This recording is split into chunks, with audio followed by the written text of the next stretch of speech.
राजे श्रीमंत राजेसाहेब यांची 29वी पुण्यतिथी।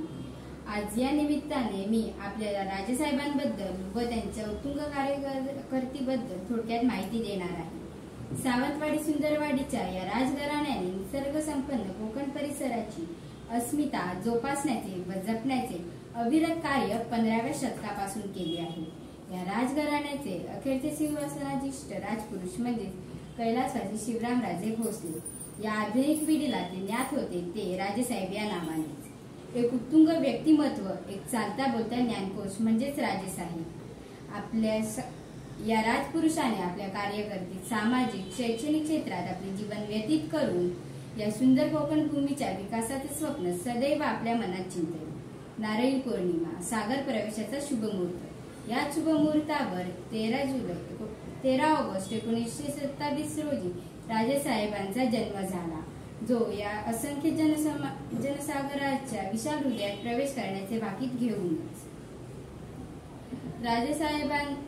राजेसाहेबांचे संगोपन झाले ते त्यांच्या वडील बापूसाहेब महाराज यांच्या सानिध्यात, ज्यांना महात्मा गांधींनी रामराजा म्हणून संबोधले। येथील जनमानसेने ज्यांना देवराजा मानले, त्याच बापूसाहेब महाराजांसारख्या पित्याच्या वात्सल्याखाली व मार्गदर्शनाने राजेसाहेबांचे संगोपन झाले।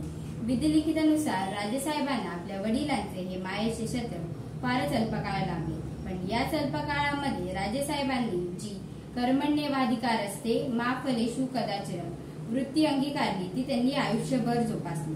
कोकणाचे सुप्रसिद्ध साटम महाराज यांचा आध्यात्मिक प्रभावही राजेसाहेबांवर त्यांच्या बालवयात झालेला। पुढे ते जेव्हा देहरूडमध्ये डून स्कूलला गेले तेव्हा तेथील शिस्त व अभ्यासू वृत्ती। Good morning, respected principal, teachers and my dear friends. Myself Kavya Rajan Manjrekar of Standard 6. Today on 13th July, 10th anniversary of late Shrimanta Shivaramraje Bhosle, I would like to say few words on him.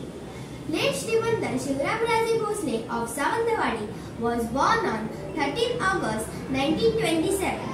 He was a distinguished figure known for his valor and dedication to his people. As the son of Bapu Sahib Maharaj and Queen Parvati Devi, he inherited a legacy